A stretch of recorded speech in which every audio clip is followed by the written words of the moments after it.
específicamente para proyectos en específico, pues estos van a ser mucho más exactos, ¿sí? En cambio, los que se presentan en estudios realizados a escala regional, pues obviamente hay que entender que el alcance es limitado, ¿no es cierto? Porque se está estudiando una zona bastante amplia, bastante grande, ¿sí? Tomen en cuenta esto. Entonces, este tipo de estudios, les decía, pues se los realiza para las normativas, ¿no es cierto? Sí. Entonces, miren, la lámina siguiente, en cambio, les presento el mapa de peligrosidad sísmica de la ANEC.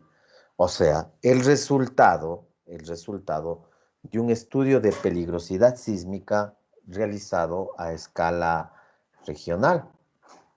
¿Sí? Entonces, miren lo que les muestro aquí, ¿no es cierto?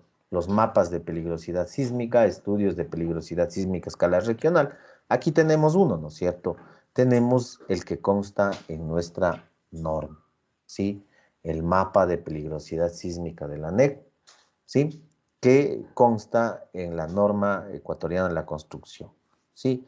Este mapa obtenido de un estudio de peligrosidad sísmica actualizado al año 2011. ¿Sí?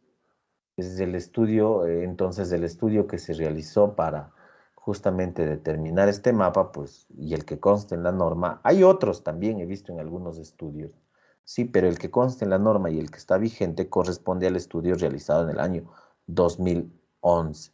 ¿Sí? Se lo ha desarrollado considerando ciertos criterios adicionales, lo que les pongo aquí. Se considera la uniformidad del peligro sísmico, ¿sí? En ciertas zonas del país, es decir, tratando de que, en realidad, suavizando el mapa, ¿no? Más no el peligro, ¿sí? Suavizando el mapa para tener una uniformidad, ¿no es cierto? No, tampoco es práctico tener esto lleno de colores, ¿no es cierto? Sí, lleno de colores. Ya vamos a explicar lo que aquí está expresado. Sí, se ha tomado en cuenta también la protección de ciudades importantes, ¿sí? Las irregularidades en curvas de definición. Eh, Hablamos de que, eh, si bien es cierto el peligro sísmico de ciertas localidades, de ciertos emplazamientos, pues no resulta tan elevado, pero el hecho de ser una ciudad importante hace que tengamos que tomar precauciones, ¿no es cierto? Es decir, se puede adicionar un factor de seguridad. Quiere decir esto, pues que se puede incrementar, ¿no es cierto? Incrementar el peligro sísmico con el afán de tener diseños más conservadores. Sí, eso se ha hecho, se hace, miren, con lo que es la capital Quito, con Guayaquil, y así es como se ha ido suavizando el mapa, ¿no es cierto? Sí. Miren, se ha considerado los límites interzona, es decir, pues aquí cuando definimos que termina una zona con estos colores, pues obviamente se ha tomado las precauciones para que siempre se mantenga dentro de la seguridad, ¿no es cierto? Y también se ha verificado y se supone que existe una compatibilidad con países vecinos, es decir, con los mapas de peligro sísmico correspondientes a Colombia y a Perú. Aunque aquí en realidad necesito comprobar esto porque recientemente leí un trabajo de titulación y por ahí mencionaban que no había mucha compatibilidad. No les creí yo mucho, pero sí, se mantuvieron en el caso de que, en el hecho de que en realidad no hay mucha compatibilidad, pero se supone que sí. ¿Sí? Se ha considerado, se reconoce el hecho de que la subducción es la principal fuente sísmica. ¿Sí? También el sistema de fallas geológicas locales superficiales se considera un tiempo de exposición de 50 años, lo que les hablaba de la vida útil en la descripción anterior, y este mapa sirve, ¿sí?, para un tiempo de vida útil de 50 años con una probabilidad de excedencia del 10%. ¿Sí? Es decir, aquí ya este mapa, ¿sí?, está determinado para un tipo de estructura. ¿Sí? Está determinado para un tipo de estructura. Es decir, definida ya la probabilidad de excedencia. ¿Sí? 10% en 50 años. Que habíamos visto el día de ayer que esto corresponde a un periodo de retorno de 475 años. Entonces, este mapa sirve para ese periodo de retorno. ¿Sí? Únicamente. Únicamente para ese periodo de retorno. Y como vimos ayer, ¿sí? Correspondería para una importancia de estructura considerada normal. Estructuras de importancia normal. ¿Sí? Únicamente para eso. Únicamente para eso. ¿Sí? Entonces, miren, rápidamente podemos chequear este mapita. Tengo yo aquí geográficamente nuestro país y el cual está dividido en escala de colores. ¿Sí? En escala de colores. ¿Sí? La zonificación sísmica. Pero, ¿qué es esto de zonificación sísmica? Miren, aquí me está dando una escala, ¿no es cierto?, del 1 al 6, ¿sí? Es decir, me divide en 6 zonas sísmicas y para cada zona sísmica le asigna un factor, que le llama aquí factor Z, ¿sí? Y aquí, miren, están los valores del factor Z, ¿no es cierto? Y tenemos aquí la caracterización del peligro sísmico. Para nuestro país vamos desde una caracterización intermedia, alta y muy alta, ¿no es cierto? ¿Sí? Lo que habíamos venido hablando desde el inicio. Entonces, ¿qué es esto de la escala de colores, la zona sísmica y el factor Z? Pues aquí lo que nos están entregando, ¿sí? Lo que nos están entregando es el nivel de movimiento referencial. Habíamos dicho que se puede expresar en distintos parámetros, ¿no es cierto? Sí, el que yo considero. ¿En qué parámetro está expresado aquí el nivel de movimiento referencial? ¿Sí? Miren, está expresado en función de una aceleración máxima del suelo. ¿Sí? Aceleración máxima del suelo. Lo que yo les mencionaba que se conoce como PGA. ¿Sí? Si bien es cierto, aquí le llaman factor Z, ¿no es cierto? Está bien, es el nombre que le ha puesto la norma. Pero en realidad esto es una aceleración máxima del suelo. Es una PGA. Expresado en unidades de fracción de la gravedad. ¿Sí? Como fracción de la gravedad. ¿Sí? Entonces, nosotros tenemos, miren, para la zona 1, 0.15 de G como aceleración máxima. ¿Sí? Para la zona 4, 0.35 de G como aceleración máxima. ¿Sí? Para la zona 6, que es la más crítica, que está en color rojo, ¿sí? Mayor a 0.5 incluso, pero se utiliza mayor o igual, ¿no es cierto? Se utiliza 0.5 como punto de partida. ¿Sí? Entonces, recuerden cuando hablábamos nosotros del sismo de Pedernales, yo les decía en el acelerograma obtenido para ese evento según la estación, sí, hacíamos una comparación, ¿no es cierto? Sacábamos el valor máximo del registro del acelerograma, ¿sí? Y yo les decía hasta dónde nos cubre la norma, ¿sí? Igual, nos cubre hasta 0,5, que es el valor máximo, ¿no es cierto? Miren, 0,5 de G, el valor máximo, y con lo que se hace justamente los análisis. Ahora, si es que se desarrolla un evento que supera este valor, pues ahí sí ya no hay norma que lo regule, ¿no es cierto? Ya en realidad se nos va de las manos. Ahora, no es solo esto, ¿no es cierto? Recuerden que luego comparábamos espectros de respuesta y comparábamos con el espectro de diseño, ¿sí? Y veíamos, yo les decía que obviamente cuando hablamos de espectros, que eso hemos de abordar en el siguiente capítulo, ¿sí? Más adelante, hablamos también de periodos y en realidad ya es un análisis un tanto más complejo, un tanto más específico, diría también, ¿sí? Pero, en primera instancia, nuestro nivel de movimiento está expresado como una aceleración máxima, ¿sí? Recuerden que para definir el nivel de movimiento, para definir el peligro sísmico, yo necesito establecer, ¿sí? El potencial sísmico de la fuente, necesito establecer la trayectoria y necesito establecer el efecto de sitio. Recuerden la ecuación, ¿no es cierto? Siempre es importante tener claro eso. ¿Sí? Entonces, miren, aquí está tomado en cuenta ya para la determinación del nivel de movimiento referencial, está tomado en cuenta las fuentes sísmicas, el potencial sísmico, ¿no es cierto? En el estudio se considera como principal fuente la subducción y luego el sistema de fallas locales superficial. Sí, está estudiado ya el potencial sísmico. También la trayectoria, ¿no es cierto? Y la atenuación del movimiento. Eso es lo que nosotros tenemos aquí en escalas, pues, ¿no es cierto? Miren, empezamos desde lo más crítico en color rojo y va esto descendiendo, ¿no es cierto? Aquí en el interior también como que desciende un poco más, ¿sí? Y luego ya hacia el oriente, miren, ya se supone que pasamos a la caracterización del peligro sísmico como intermedio.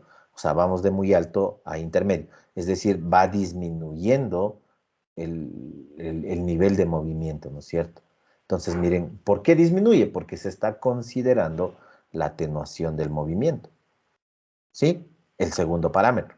Y ya me entrega aquí un valor. Y recuerden lo que les mencionaba aquí ayer, ¿no es cierto? ¿Sí? Considerar el efecto de sitio en un área demasiado extensa es muy complicado, ¿no es cierto? ¿Sí? Demasiado complicado. Porque les decía, en extensiones de terreno pequeñas, ¿sí?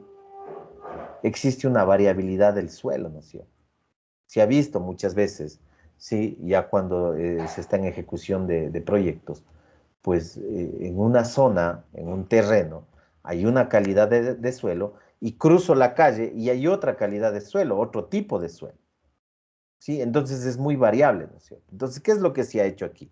Si bien es cierto, ya me entrega aquí, ¿sí? El nivel de movimiento que se espera, ¿sí? En cada sitio, pero este está normalizado, lo que les mencionaba ayer, ¿no es cierto? Y aquí obviamente ocurre lo mismo. Está normalizado, ¿no es cierto?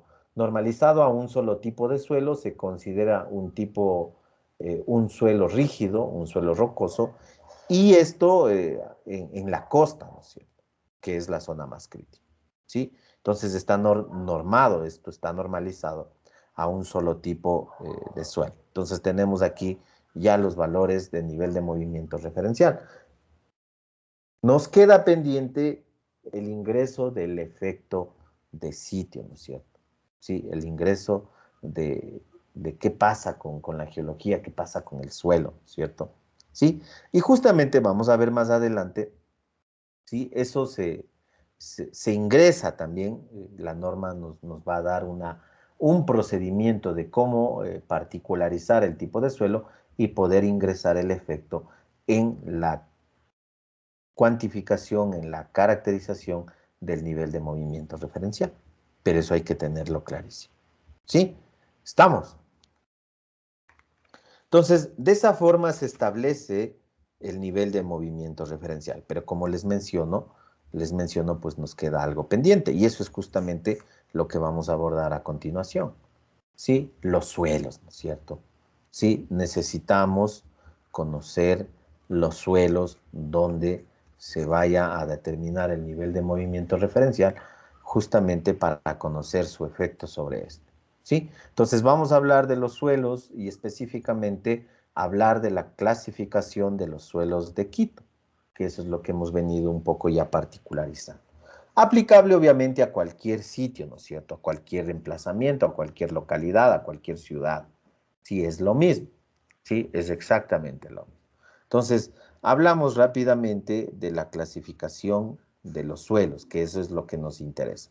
Necesitamos establecer la clasificación de los suelos en función de un perfil de suelo. Aquí no nos interesa que las clasificaciones en función del material, en función de las características. No, más bien aquí es una clasificación mucho más general en función de un perfil de suelo, ¿no es cierto? ¿Sí? Entonces, me imagino que esto ustedes deben haber visto también, ¿sí? En suelos, sobre todo. Yo rápidamente nada más les hago un recuento, un repaso, ¿sí? Pero esto ya más específico, me supongo que ustedes ya conocen, ¿sí?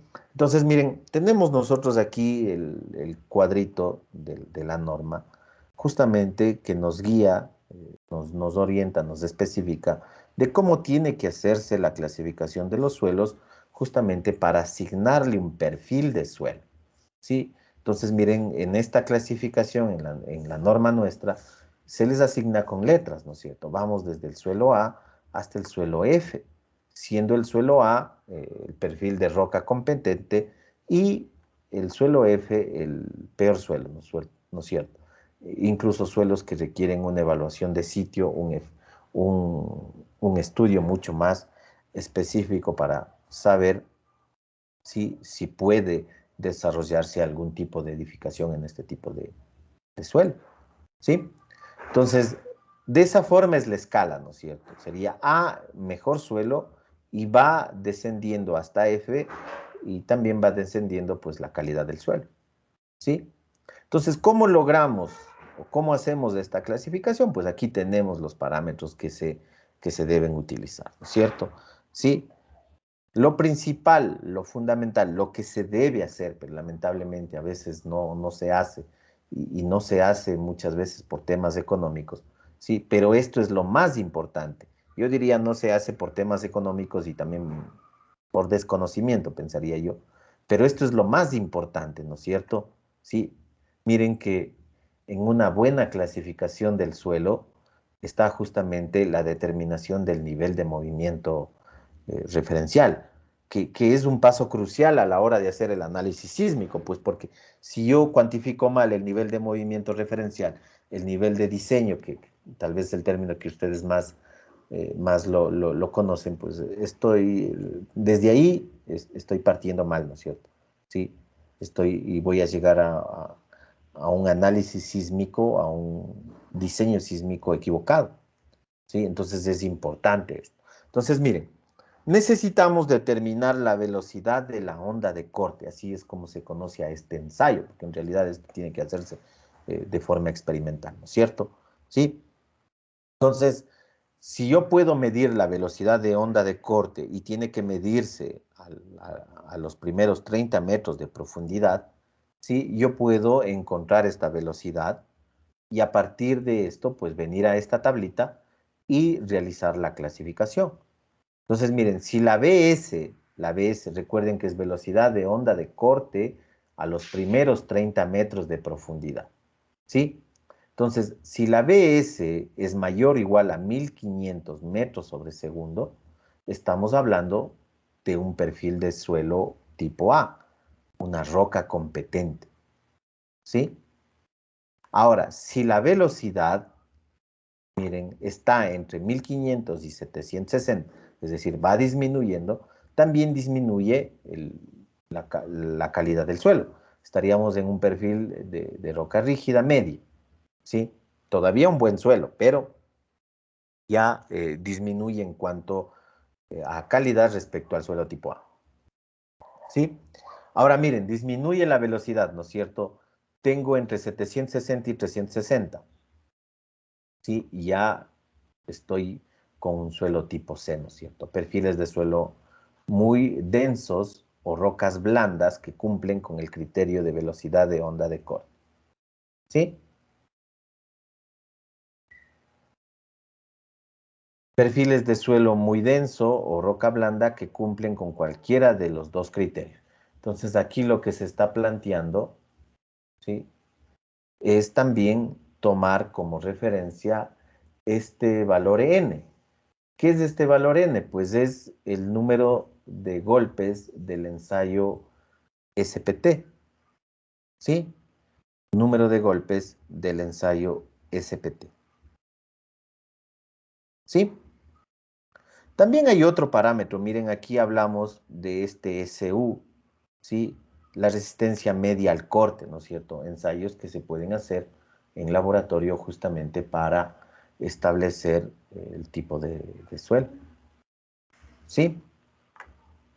Entonces, miren, si n es mayor que 50, pues estamos en un suelo tipo C. Miren, aquí ya se adoptan estos criterios adicionales para determinar el tipo de suelo cuando el suelo ya va disminuyendo su calidad. También tiene que ver con la dificultad para hacer el ensayo, ¿no es cierto? Obviamente, si estoy en un suelo de roca competente, pues va a ser un poco complicado realizar el ensayo SPT, ¿no es cierto? ¿Sí? Entonces también se da la alternativa. Para el suelo tipo D, igual, ¿no es cierto? Miren la velocidad entre 360 y 180, ¿sí? La BS. Y también tenemos que el número de golpes entre 50 y 15, ¿sí? También con este CU, que es la resistencia media al corte, miren los valores en los cuales se tiene que determinar para que se clasifique como suelo tipo D. ¿Sí? Y así, ¿no es cierto? Miren, para el suelo tipo E, nosotros tenemos cuando BS es menor a 180, ¿sí? El IP mayor a 20, ¿sí?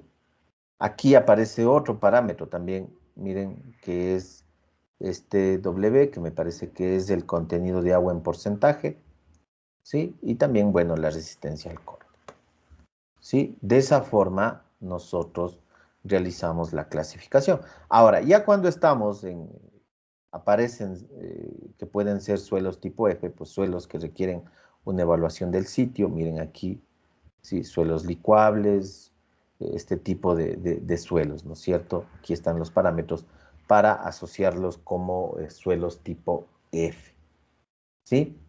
Como suelos tipo F. Tomen en cuenta esto.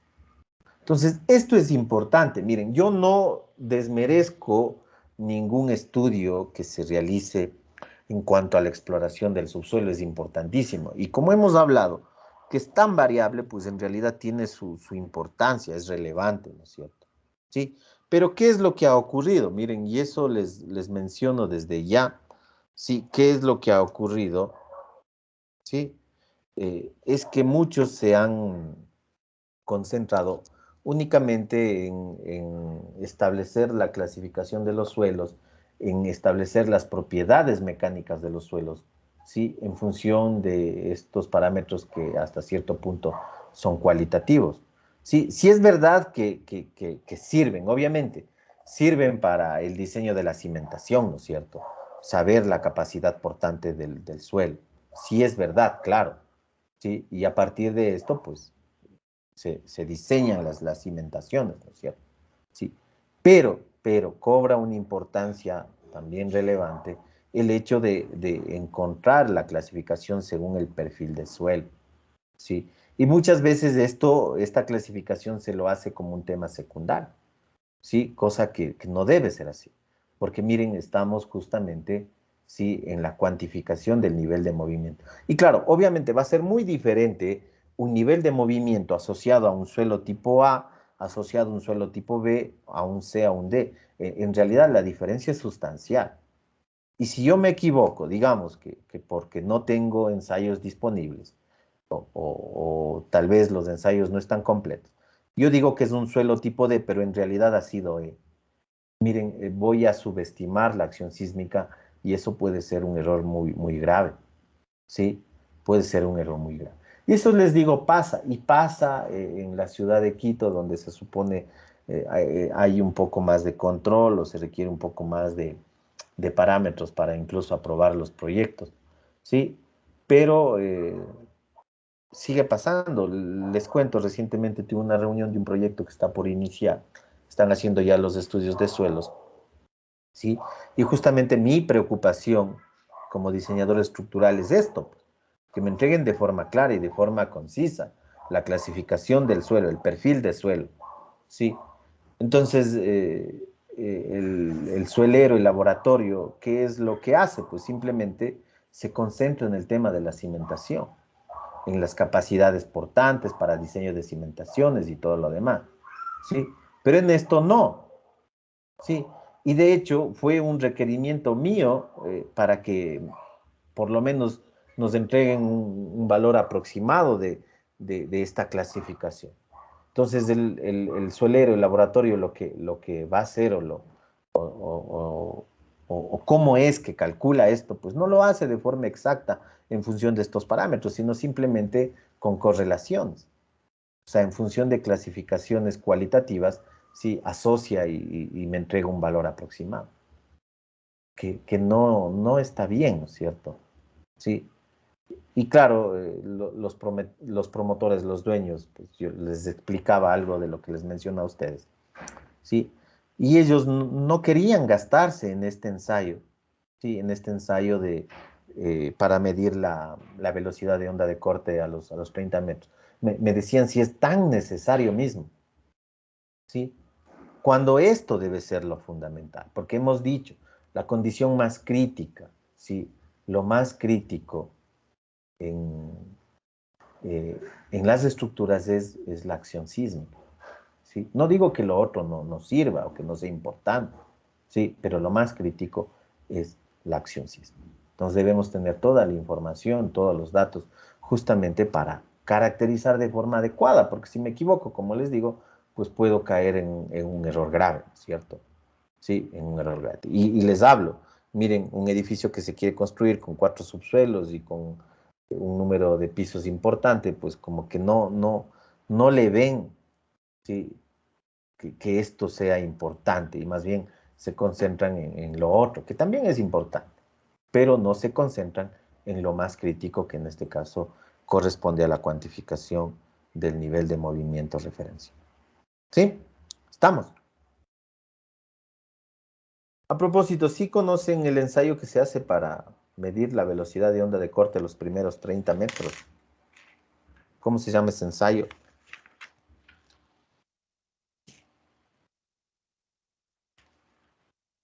¿No han visto esto en suelos?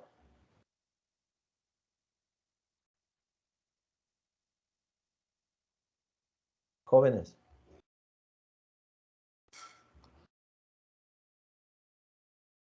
Me quedé sin auditorio, creo.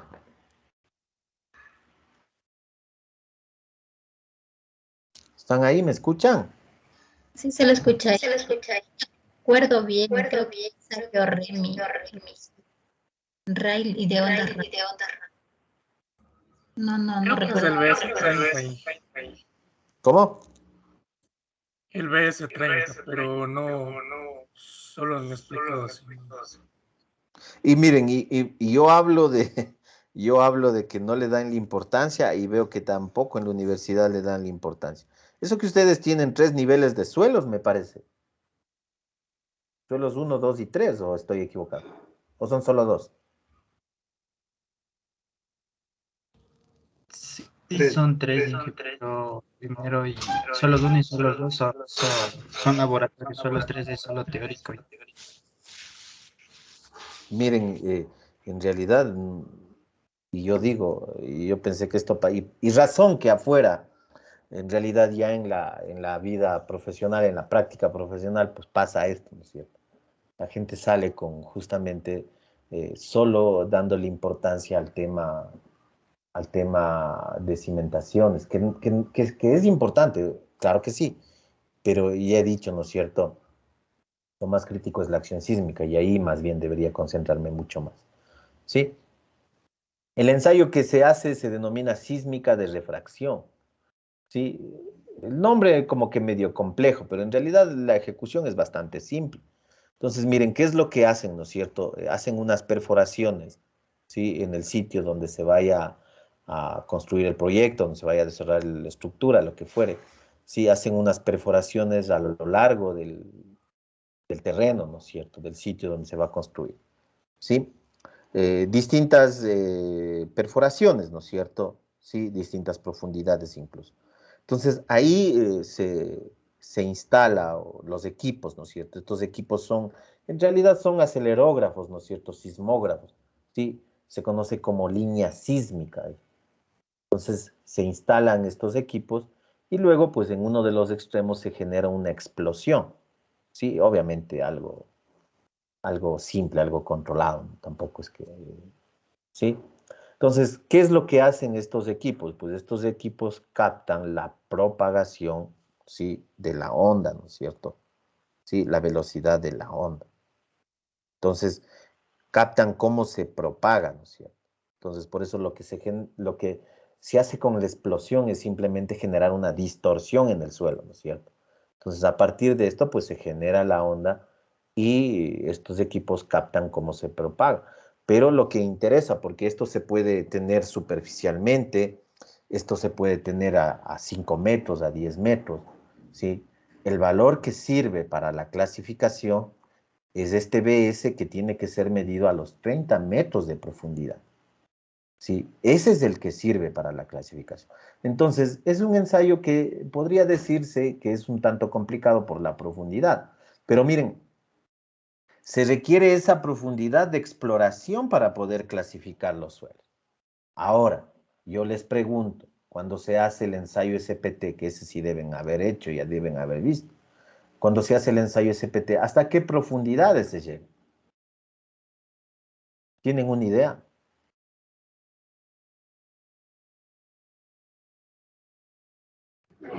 Cada 3 metros de profundidad. Pero una profundidad máxima.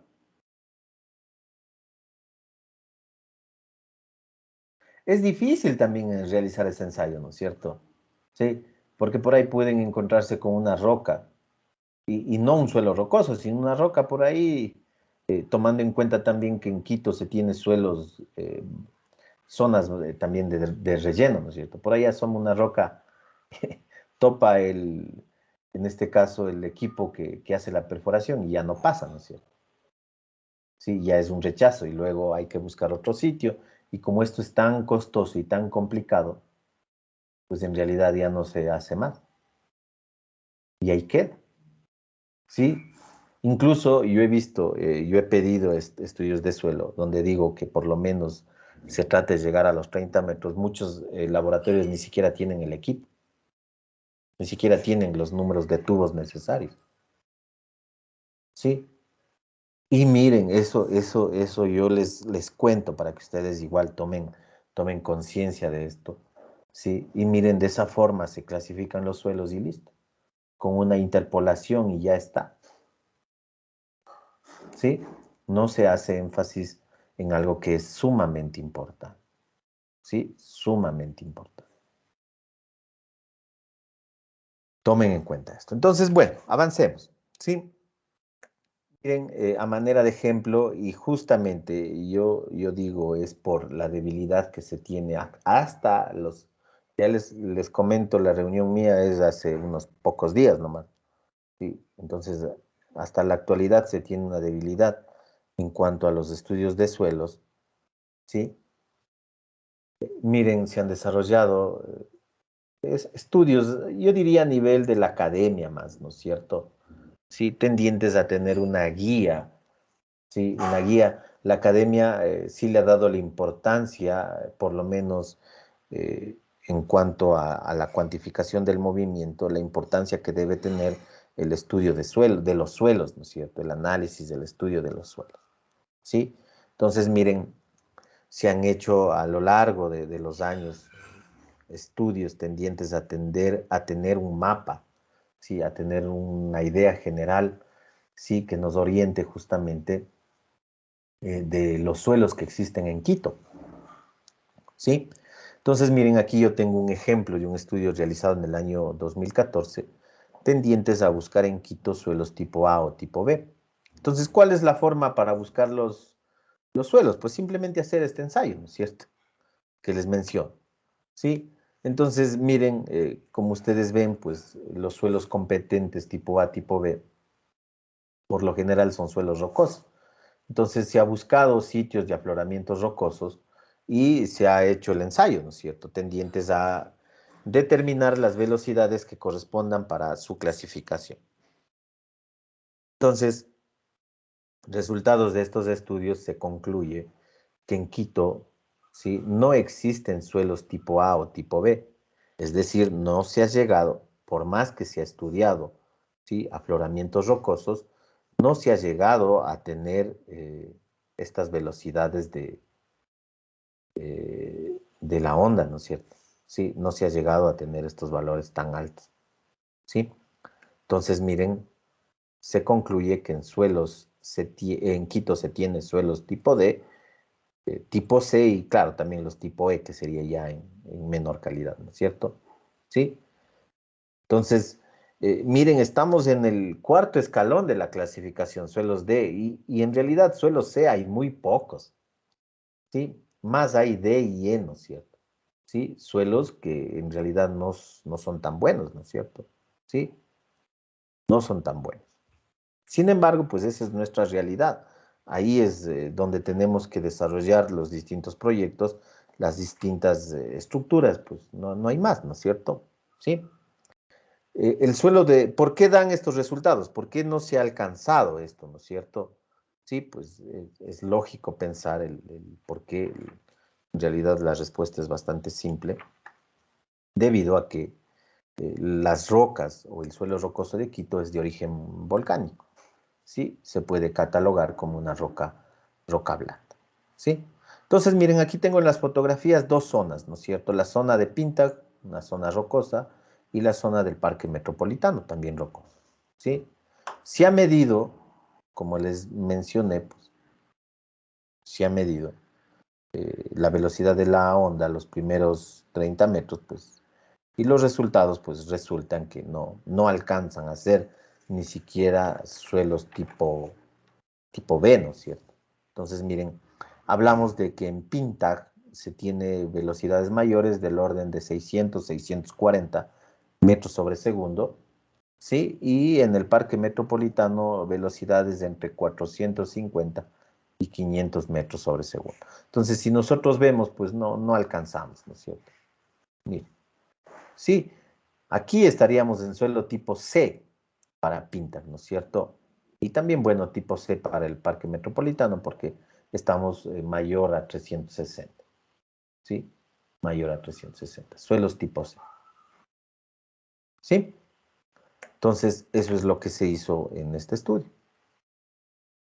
Entonces, miren, y vale la pena también aclarar, ¿no es cierto? Como digo, pues no es tampoco el panorama tan trágico, ¿no es cierto? Si es verdad que existen suelos tipo D, pero para estructuras, sobre todo lo que se desarrolla en Quito, pues sí se puede hacer, ¿no es cierto? Sí se puede construir. Miren, cuando se tiene suelos tipo D y ya más bien para temas de cimentaciones se requiere mejorar, ¿no es cierto? Sí, hay muchos sitios en Quito donde se diseñan mejoramientos de suelo, pero esto no influye, estos mejoramientos de suelo, pues no influye en el nivel de movimiento que nosotros queremos determinar.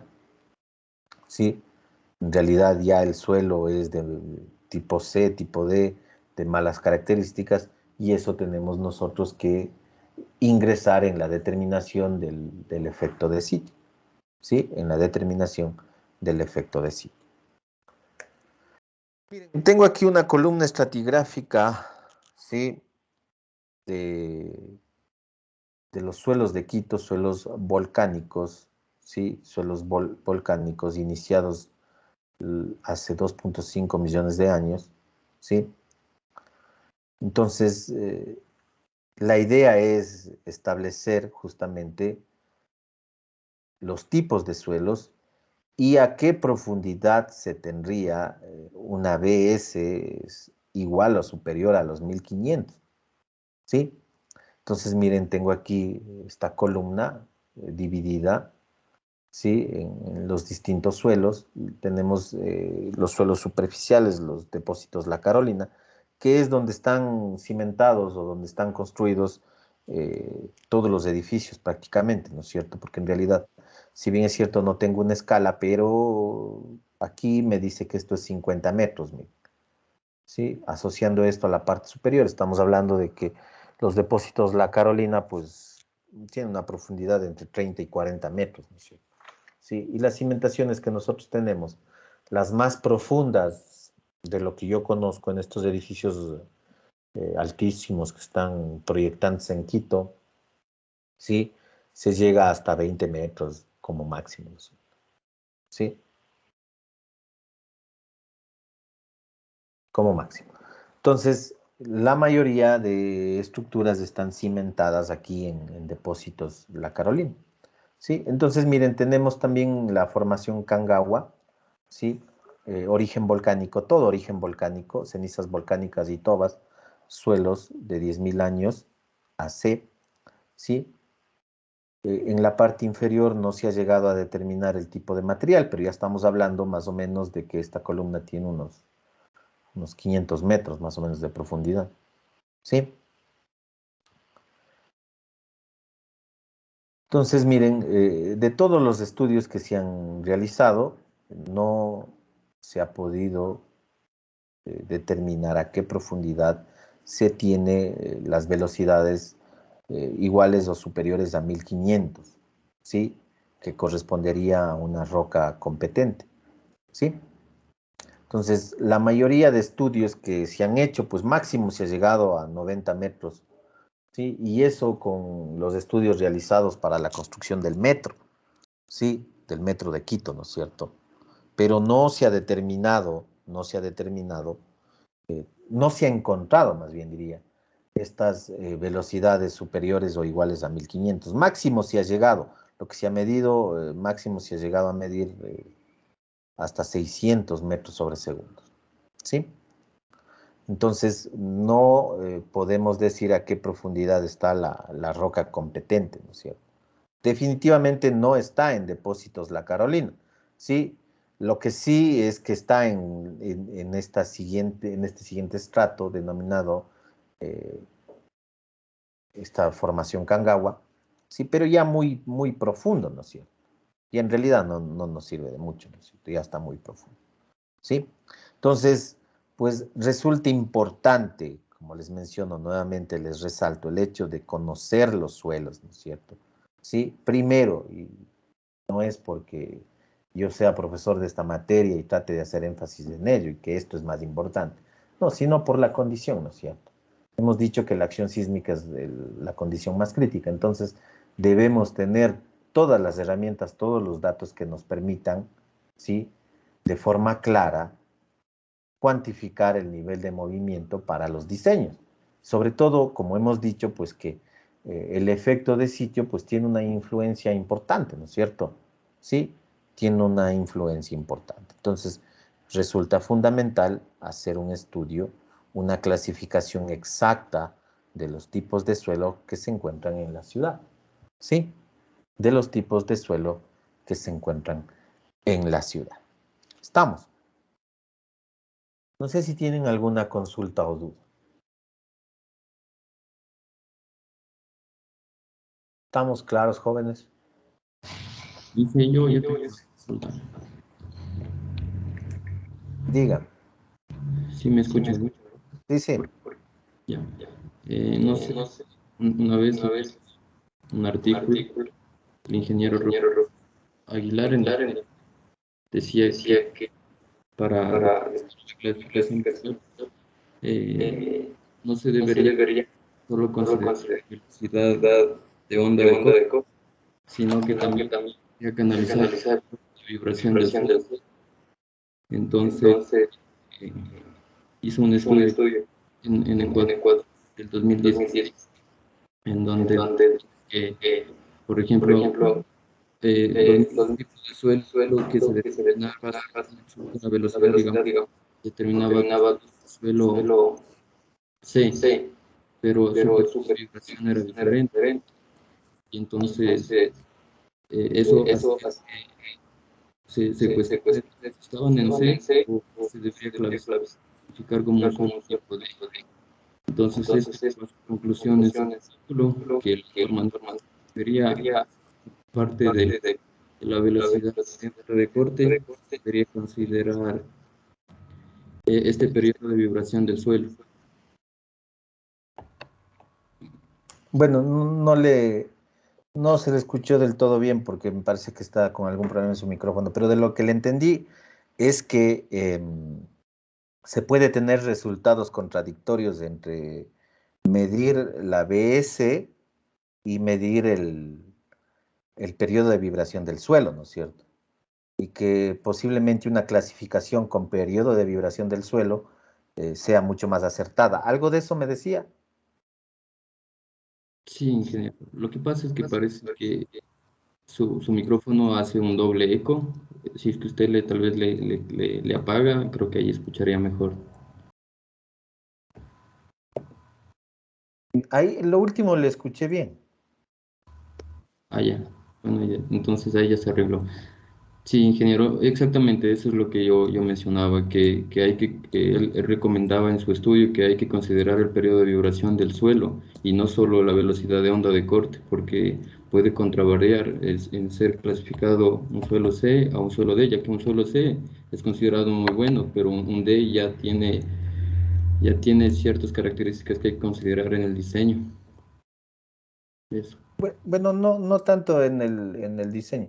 Claro, obviamente un suelo D es mucho mejor que un suelo C es mucho mejor que un D. Claro, es que viene a ser lo mismo de lo que hemos venido hablando, ¿no es cierto? Sí. Ahora, el parámetro que nosotros tenemos como requisito mínimo en la norma, ¿sí? O sea, no tenemos en función del periodo, ¿sí? Lo que tenemos y lo que les mostraba acá, pues esto es norma, ¿no es cierto? ¿Sí? En función del ABS. De esa forma es como se clasifica.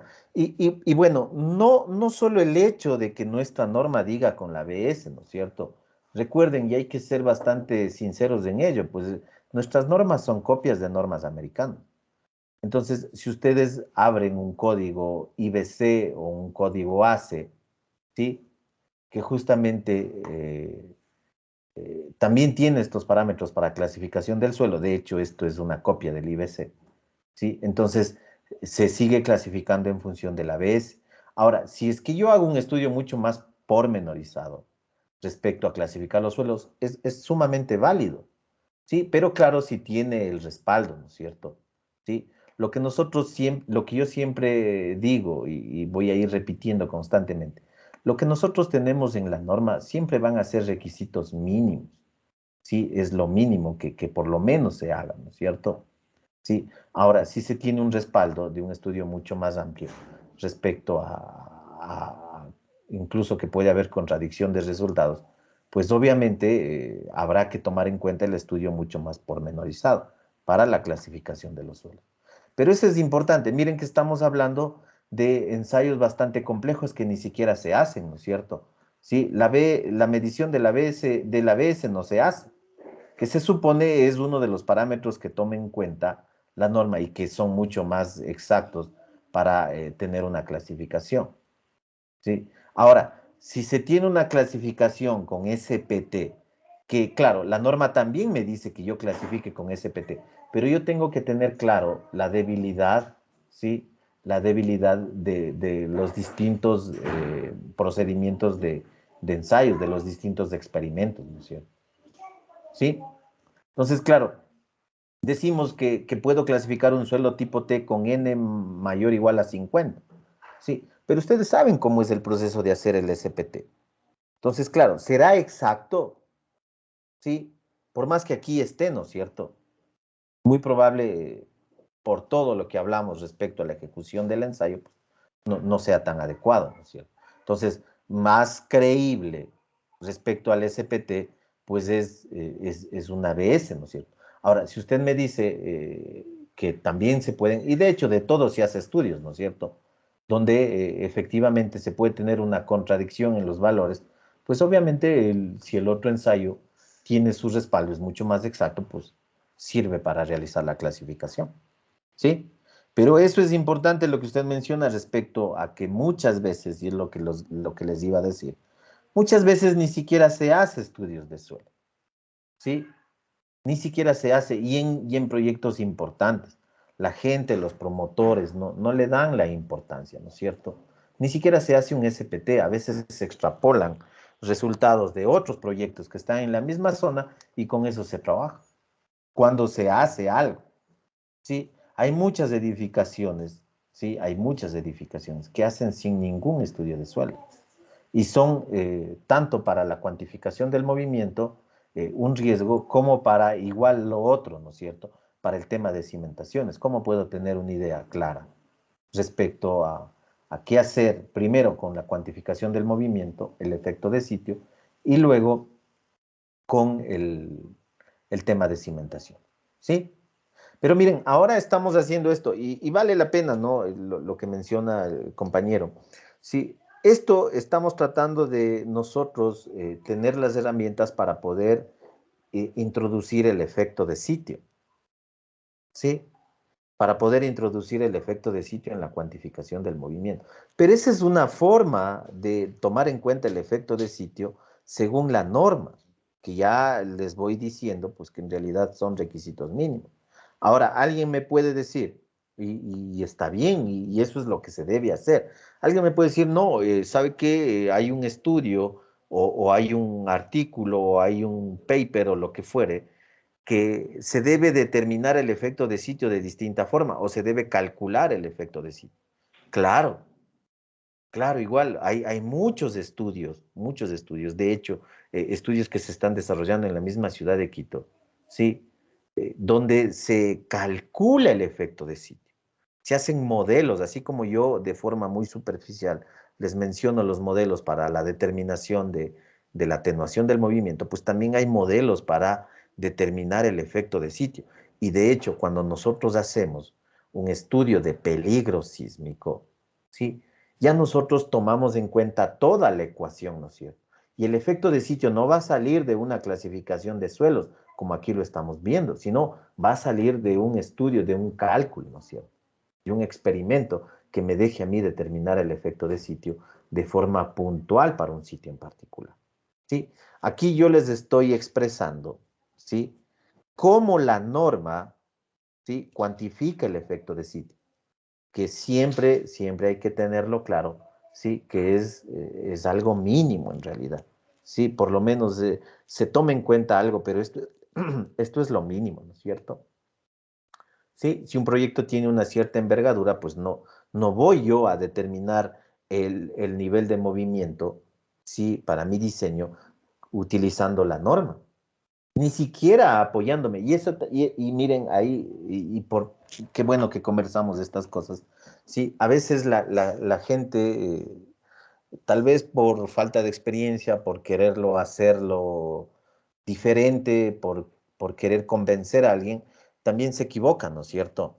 Sí, miren, estos son los requisitos mínimos, ¿no es cierto? Sí, para proyectos normales, hemos dicho importancia normal y todo el alcance que pueda tener la norma.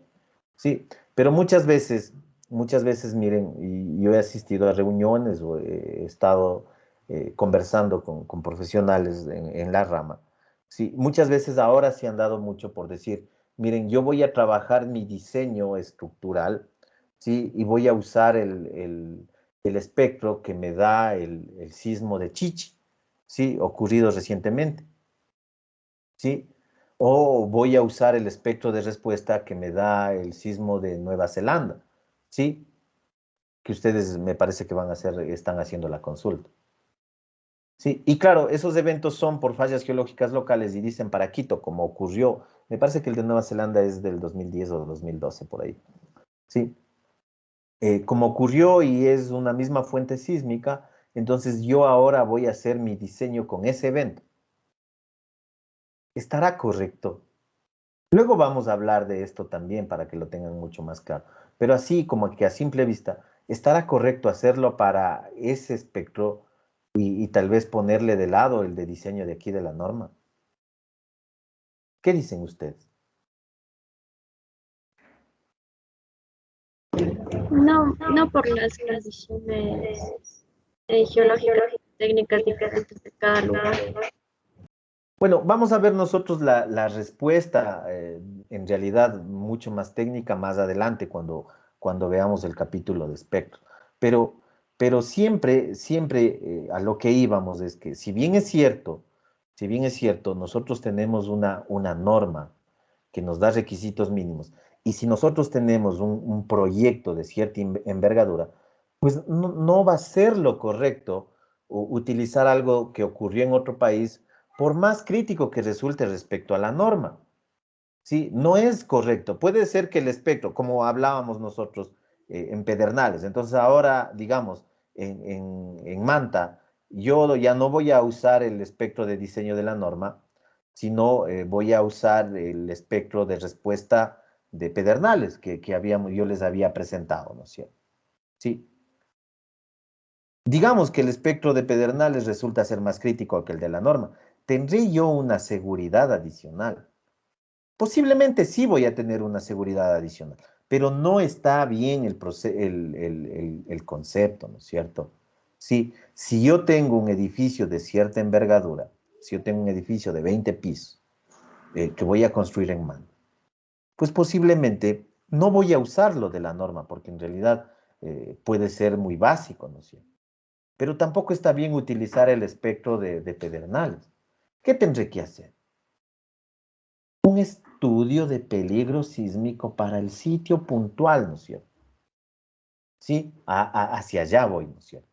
No voy yo a, claro, digo, o sea, suena tan empírico, aunque por ahí puede darme un rango de seguridad, pero suena tan empírico, simplemente tomo ese sismo y con eso hago mi diseño y se acabó. Sí, no es así, ¿no es cierto? Justamente para eso están los estudios de peligro sísmico. Sí, les digo esto también porque he estado conversando en un proyecto que se va a empezar y les he de ir contando de este proyecto. Sí, miren, la idea es que, hasta yo digo sorprender, ¿no es cierto?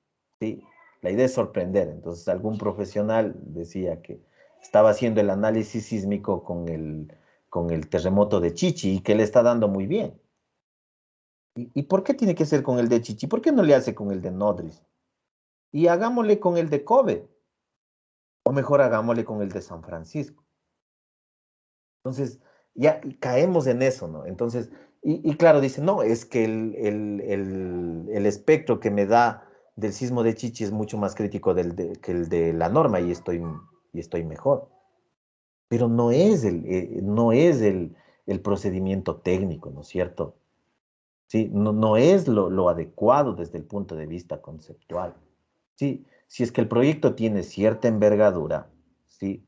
Y miren que esto en realidad respecto al costo del proyecto ni siquiera representa un costo importante, ¿sí? Entonces le digo, si usted quiere tener, ¿sí?, una seguridad adicional en su proyecto, no utilice el de la norma, porque obviamente sabemos que eso son requisitos mínimos, ¿sí? Pero hagamos un estudio de peligro sísmico. Entonces, claro, si es que hablamos desde el desconocimiento y pensamos que yo hago esto porque me parece y como este sale más crítico, he descubierto el agua tibia, no es así. ¿Sí? Hagamos un estudio de peligro sísmico. ¿Y qué me entrega el estudio de peligro sísmico? Ustedes ya saben. Sí, ya no voy a hacer un estudio a escala regional como es este y el resultado es este mapa, no.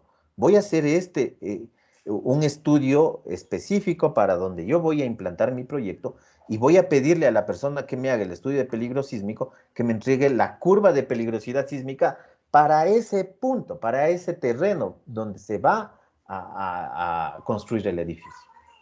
Y ahí me despreocupo de la norma. Sí, ahí ya no me interesa la norma, no me interesa el mapa de zonificación, la zona, no me interesa la atenuación del movimiento, no me interesa la clasificación del suelo. ¿Por qué? Porque me van a entregar, ¿sí? Me van a entregar una curva de peligro sísmico que se convierte directamente en un nivel de movimiento referencial o un espectro de peligrosidad uniforme, que va a ser, y ya no tiene nada que ver con el de la norma. Sí, ya no tiene nada que ver con el de la norma. Sí, miren, va a ser un espectro específico para ese sitio. ¿Sí? Tomen en cuenta eso. Entonces, lo que estamos viendo aquí y a partir de lo que hemos conversado, sí, vale la pena. Esto es importante que lo tengan súper claro. Sí, en realidad tratamos de ver lo mínimo, ¿no es cierto? Lo que dice la norma, por lo menos. Sí, ahora, si es que quiero irme porque el proyecto así lo amerita, porque en realidad el proyecto tiene su envergadura, pues hay que hacer lo otro, ¿no es cierto? El estudio completo, el estudio de sitio, el estudio de peligro sísmico, donde me va a entregar a mí todo y me despreocupo de lo de aquí. ¿Sí? Estamos. Eso es importante, ¿no es cierto? Entonces tampoco es lo otro. O sea, lo otro, no, yo hago lo de acá porque yo soy vivísimo y este espectro es mejor. Es saltarse, ¿no es cierto? Y a veces hablar desde el desconocimiento.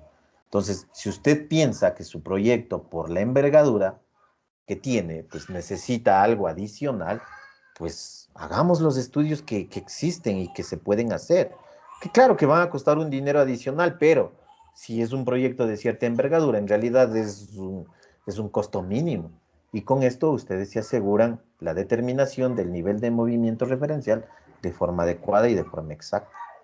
¿Sí? ¿Estamos? ¿Claros, por favor? Sí. Bueno, vamos a terminar ahí esta parte. Entre conversa y conversa nos pasamos un poquito, pero a veces cuando es bueno conversar estas cosas porque salen muchos ítems, muchos temas y que yo les puedo hablar en función de la experiencia. Y vale la pena que ustedes lo tengan claro. Esos conceptos me interesan que lo tengan clarísimo. Sí, esa es la intención. Bueno, vamos a descansar ahí unos 10 minutos y regresamos a la segunda parte. ¿Estamos? Listo, jóvenes.